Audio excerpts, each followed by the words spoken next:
It's the Eagle Community Television Forum with your host, Gary Shorman.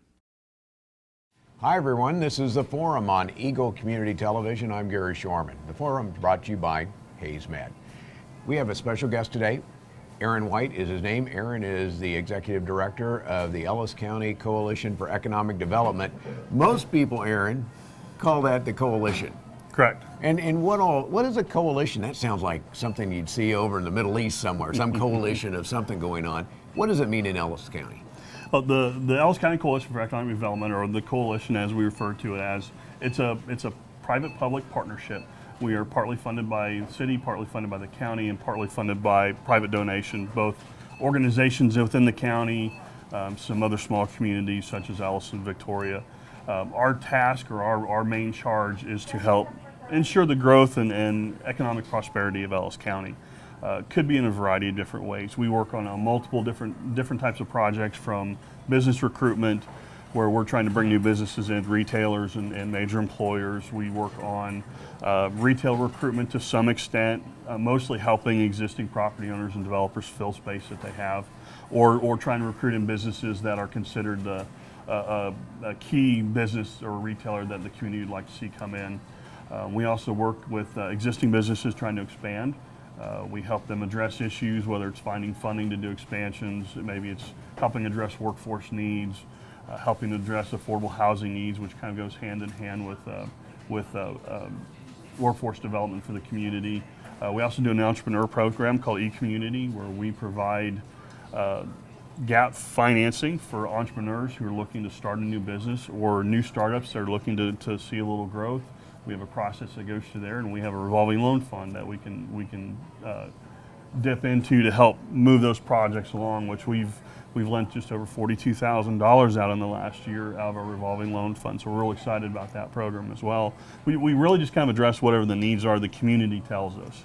Well, are there bookends to your program? I mean, on where you start with something? Because from what you just said, you cover a lot of territory, from retail, housing, training, all those sort of things. Where does it start and stop? I mean, give me an example of kind of the basics, and then one of those that you're really stretching to get done. Sometimes there is a stop to it, a defined period of time which we're involved in, and a lot of times there isn't. Prime example, when Hobby Lobby came to the community, I actually reached out last July over a year ago, July, to Hobby Lobby, to the corporate office, to the real estate office, and started discussion with them. Provided a demographics package of the community, an estimate or an idea of our trade area and a lot of the retail environment that we're in. Got them interested in the community again, and then connected them with the building owner of where they ended up locating. And I answered questions, helped the building owner in their negotiation with the lease on Hobby Lobby as needed. But at that point in time, it was really self-sustaining, and we stepped back, and that was the extent of our role in that particular project. Some other projects, though, we are much greater involved, and we're involved for a much longer period of time. Prime example is kind of an ongoing discussion that we do with some local manufacturers. And when I talked about developing workforce, a lot of manufacturers have been coming to us over the years and talking about the difficulty in recruiting skilled employees, or employees that have a background in trades. We have a lot of positions open with companies like Hess, Wheelchairs of Kansas, A1 Scaffold. These are good companies. They're doing well. They're looking for employees regularly, and sometimes they're expanding tremendously. And so we are ongoing looking for ways we can assist them in trying to bring employees to the community and help them fill their workforce needs. Some of that's through our Hayes Has Jobs website that we host and manage. Allows for free posting of employee positions from any company within Ellis County and a couple surrounding counties. That's an ongoing project that we continuously maintain and manage, and that's done at no cost. It can really vary. It's kind of driven by the needs of the company that we're working with. If they just need us to help them take a project to a certain point, that's what we do. If they need us to help take it further, then we go further. Do you feel sometimes like you kind of have a chamber job? I know Tammy does a great job over the chamber, but some cases, you're an ambassador for Ellis County, just outside of Hayes, not in Hayes. Absolutely, there is a little bit of an overlap there, and we actually partner with the Chamber on a number of projects. They bring the relationship side of things, and we bring the knowledge of programs and financing and ways to overcome issues. So we kind of partner together and work on projects like that. But yeah, we're a little unique. We are very much driven by the county, so we work with anybody, any business within Ellis County. And with Hays being the hub of northwestern Kansas, we also take somewhat of a leadership role within the region. I belong to a number of boards that are 18 county area, 50 plus county area, and we work on bigger scale issues because it's important for us to realize in Hays that we rely on all these small outlying communities. They shop in our community, they come for education, they come for health care. It's important that we partner with them and help them where we can, in assistance where we can, because we rely on them as much as they rely on us. How are you funded? We get certain funding from the city annually, from the county annually, and that's a request as an outside agency request. As I said, we have a number of corporations and public individuals that donate funding to us.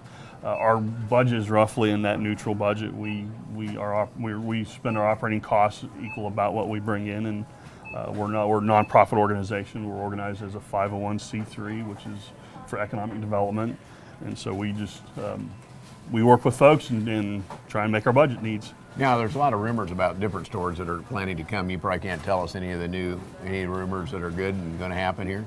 Correct. I can't talk a lot about that. Usually there's disclosure agreements. Sometimes there are signed disclosure agreements. Definitely we work with, announcements are done on their schedule, not ours. But I can say that we've got a number of restaurants that are looking for locations here, national chains, sit-down restaurants. We have a number of retailers that are starting to look at the community again. Some are well-known, some are not. Looking for space, looking for the right space. A lot of these can be really long projects. I've worked on projects that have been 2 years, so it just takes time to make these things come to fruition. And you start to see one, and then you see another, and then somebody else goes through. Absolutely. There have been some good things happen. One of them, and I've had a chance to use the Fly Hays program with United Express. What a great service that has been. What was your involvement there in getting that started, and what have you heard about that? We've been meeting with the Fly Hays marketing group. The coalition did. Originally, when they were looking to get a new bid, the city came to us with a request to designate funding to help potentially pay for any overages to bring. Which wasn't needed eventually. Yes, which wasn't needed, but we did earmark those funds if need be. When we secured the new flights and the new provider for aviation, we designated a certain amount of funding, $15,000, to help cover marketing costs. So we're part of the partnership with the city and some other groups to help get the word out on that. Well, it's a great service to have, and obviously that adds to some of the excitement of executives coming in and out of town to be able to take a look at some of these processes too. If you can't get here, it's pretty hard to want to put a store here. Absolutely. Having aviation and reliable air service is vital for a community. There was actually a project, this was before I came to Hays, but I was doing economic development work in Salina, and there was a project that was looking at the state, looking at a number of communities, and this would have been about 2007. It was a large manufacturer. Their fly-in to visit communities just happened to be during the ice storm that hit in 2007. Flights were canceled, airports were shut down across state. Every community that they couldn't capture a flight was eliminated from their process, just on that.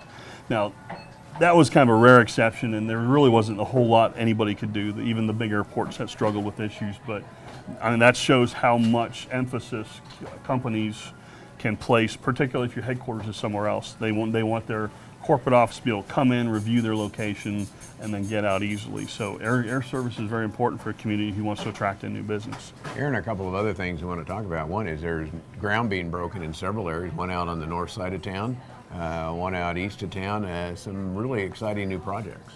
Absolutely. I assume you're referring to the Dunan Dunan project. We worked with Kenny Dunan on that one. He approached us when he bought the land, and we connected him with some resources in the community and helped him through that project from start to finish. We've been really excited about that one. He and his company are investing a lot of money in the community. They'll be the project actually grew in the middle of construction, so it's even larger than what it was originally anticipated. There'll be, I believe the last count I remember was around 17 or 18 new technician jobs. It's a great project, and it's opened up some additional development for the rest of that property. And then we've also, I assume you were talking about Bruckner's on the east side of town. The east side. Yeah, we had some conversation then. We weren't as involved with that one. We talked with them and looked at what needs they were and made some suggestions for things they could do out in that area. Ultimately, they had everything pretty well locked into place, so our role was pretty minimal with that project. But again, we make sure that we try and touch base with everybody who's doing things, that find out if there's anything they need from us, anything that we can do to help a project go more smoothly. I know that sometimes in your job is you have to sell our community to some Right. of these companies. You know, they see on the map, they see the amount of traffic going up and down I-70. You know, they see population, they see college, Right. all that, but you have to sell them on it. Some of these things have come out, like Hayes was just rated as one of the best communities to raise young families and do that. Do those things help, and can you parlay that into convincing a business to move here? Those do help, at least for a time anyway. Typically, things like that and demographics and information that you present to companies for recruitment has about a 3-year shelf life. You get past 3 years, and a lot of companies that may be looking at communities will assume that it's outdated and they don't put it in nearly as much weight. But quality of life is very important, whether you're trying to attract retailers in or you're trying to attract in a new business, a major employer. They have to be able to recruit employees or transfer existing employees in that community. And if the community is not someplace that potential employees or current employees want to live, they're likely not going to build there. They're going to look for that perfect spot, but it's got to be in the right community that will satisfy their employees that are going to be working there. Same with retail. Retail is looking for communities that are growing, that are investing in themselves. Retailers don't want to move into communities that have kind of shut down or stagnant. They don't see that as a wise investment in terms of development. So it's important to really educate these businesses about this community. A lot of what we actually do too is kind of dispel the idea that our retail market or our market is a roughly 20,000 person market. Our trade area is actually pushing 77,000 people living in our trade area because we are the largest community in Northwest Kansas. And a lot of it's about teaching companies that, a 40 or 50 mile commute as an employee, which we have a number of folks who are commuting within surrounding counties, or to go shopping is not unheard of for this area. In fact, we can drive 40 miles to go shopping faster than they can drive across downtown Chicago. Yeah, sometimes we ought to do that by minutes, because Absolutely. I had a chance to recently get out of a big town. It took me about an hour just to get out of the downtown part Yep. of it, and you could have been halfway between here and somewhere else in the state Absolutely. by doing that. So, Aaron, a couple other questions. We're going to take a break. We're going to come back and talk about organic growth of businesses within our community versus those that come from outside. We're also going to talk about what the community can do, what you can do at home to help economic development here in Ellis County. Our guest is Aaron White. He's the Executive Director of the Ellis County Coalition for Economic Development. Back with more after this from Hayes Med. Youthful body, tight tummy, smooth facial lines. Greystone Cosmetic and Reconstructive Surgery is here to help you achieve your goals and give yourself the new look you've always wanted. Greystone offers sophisticated surgical and non-surgical cosmetic procedures. With services now available locally, there's no need to wait any longer. Contact Greystone Cosmetic and Reconstructive Surgery at Hayes Medical Center today or online at greystonecosmetic.hayesmed.com. It's a beautiful day in our super high-speed internet great customer service neighborhood. Like you, this is where we live. In fact, our company is employee-owned, so it's our goal to improve the quality of life for everyone in our community by delivering faster, more reliable internet, clearer, more feature-laden phone service, quality TV channels, all with the level of customer service you'd expect from people who are your neighbors. Eagle Communications. Our community connected. Welcome back to the second half of our forum program here on Eagle Community Television. If you have any questions, ideas, thoughts, comments, any good things that we can put on this program, I'd like to hear from you. Find me at gary.shorman@eaglecom.net. You can also pick up the phone. My direct line to my office is 785-301-2082. I'd like to talk to you. Our guest is Aaron White. He's the head guy, the big shot, the executive director out of the Coalition for Economic Development here in Ellis County. When we left, we came back and said, well, you meet on a national basis with other people doing the same thing you're doing. Is there a formula, 50-50, 60-40, about growth internally? Because there are some companies that have continued to grow and put more people on staff and keep to the point that now we're having to find ways to get employees in. How much of our community should be, and our county should be, growing from organic inside versus bringing in the big companies, the big prizes that some communities go after? Well, for our community and communities in general, I think the national statistic is north of 75% of job growth within a community comes from internal companies that are growing, small businesses starting up, mid-sized businesses that are growing, that type of thing. So that's a part of your job as well, to be working on that, okay? Absolutely. Internal growth and focusing on business retention and expansion, which is that homegrown business is just as important as trying to recruit in that big, hit the home run and recruit in a big company. For a community like Hayes, which is under 3% unemployment and in a tight housing market, it's probably even more critical that we focus on how do we help existing businesses grow, because those low unemployment are things that, although those are great, low unemployment's a great problem to have in a community when you're talking about recruiting a new employer, and that's something that makes them nervous about coming to a community. Is a low unemployment. You're concerned, are they going to be able to find the workforce that they need? Are they going to be fighting existing companies to get their workforce? So, and you also don't want your existing employers to get discouraged that we're bringing in competition. So we have to be real careful about trying to keep a balance and making sure that we are working with our existing employers. Are there any big prizes or home run players out there? I mean, is that just one of the things people say, boy, if we can only get a company that employed 10,000 people, here we go. Are those out there? There are some out there. We haven't seen as many requests or many proposals or projects coming in Kansas of those size as we had seen even in the last 3 years. And a lot of them are under the idea that there's a lot of empty, large manufacturing spaces laying around. So a lot of them are coming in wanting to find 300,000 square feet of empty manufacturing space they can move into and be operational in 60 days. You don't see that in small communities. You don't see that generally in mid-sized communities, so they tend to more focus on the Wichitas and the communities that do have a lot of empty industrial space. They look at different communities for a variety of reasons. Sometimes it's based on low electricity costs. When you look at data centers, the Googles and those folks who have back office operations or are doing data center operations where it's all server farms and small employee counts, they're going where the electricity is cheap or where it can be subsidized. Other communities, they may be looking for very specific type of skill sets. So, what they're looking for can be difficult to hit, which is another reason why you focus on who's already in your community and willing to grow. Do you think every once in a while I go to bed at night and think I have the toughest job in town, because you do all the feelers, you make the phone calls, and you never really know what connects? How do you deal with that? Because it's an ongoing challenge. It is challenging to do, and it is challenging to uncover the leads or uncover the true needs or what companies are. Everybody says, "Oh, I know what my problem is. This is my problem," but sometimes it takes a lot of follow-up conversation to find out that this is not really their problem. B is really their problem, and now we can address B, which is the root of what's going on. But I like challenges. I wouldn't be in the field if I didn't like a challenge. I served 4 years in Marine Corps infantry, so frankly, this is not as hard as that. It's not as hard as dodging real bullets. Exactly. Anyway. Somebody out there that's watching and they're saying, okay, how can I help? What can I do as a resident here of Ellis County? How can they help you? One of the best things they can do is when you see things that are going on, a lot of the projects that we've taken on are grassroots driven. They're driven by the citizens of the community.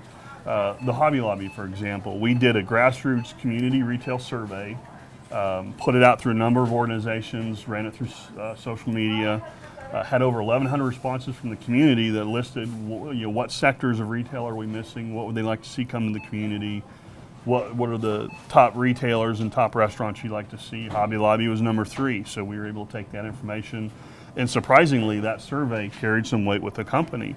When they saw that, we've got a community that really wants to see us come in, that carries weight with companies that are looking to come this way. So that type of input from the community, what's going on, is definitely big.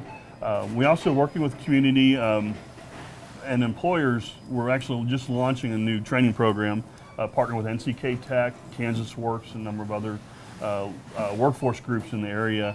It's a welding training program. It's called the Welding Employment Training, and we'll be launching the first class November 1st. This is geared towards finding those folks who don't have any background in production but would be interested in learning a new skilled trade. We'll give them a basic training, a basic understanding of production welding, and then they'll be able to take those skills and move on to some of the employers in the region who will finish their training on the job. Folks who have an interest in maybe expanding their careers, because there are a surprising number of positions open throughout the region in the skilled trades, whether it's welding, machining, those types of things. I'd encourage the community to look at those positions, even if you have no background in there.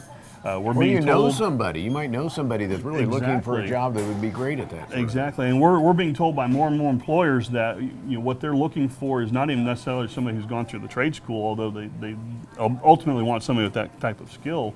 What they're really looking for is someone who's willing to learn and willing to work hard and come in every day and learn a new skill set, and they'll teach you the skills you need on the job.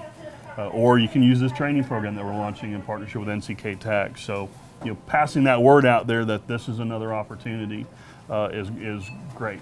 Dr. Martin is new at the university. How do you work with not only companies, but the university? Because I know that also plays a role in what you do here.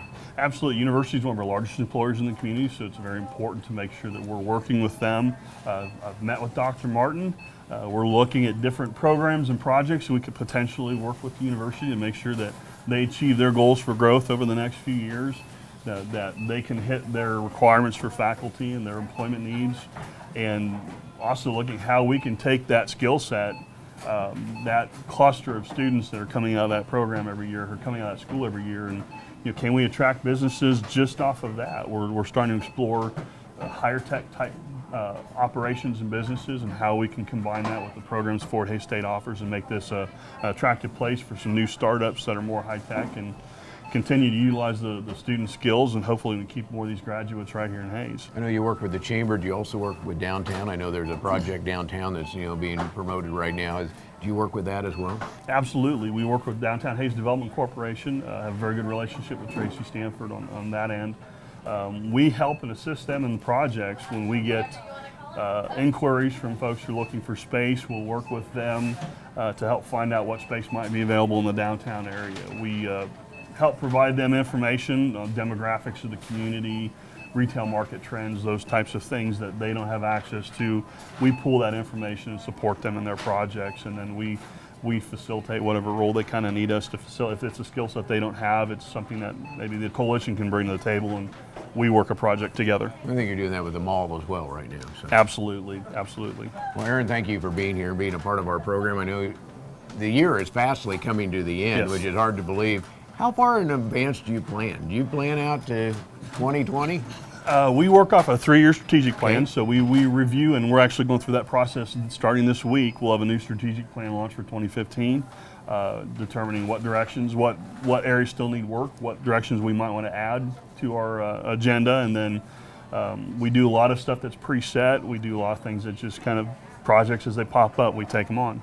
All right, I know it's exciting every day. Absolutely, You walk absolutely. in, you don't know quite what's going to It happen, is but very much so. thanks for your work there. I appreciate that very much. Aaron White, he's the Executive Director of the Ellis County Coalition for Economic Development. You can call him the Coalition. Hey, thanks for being on our program today. It's brought to you by Hays Med and by Eagle Communication, our community connected.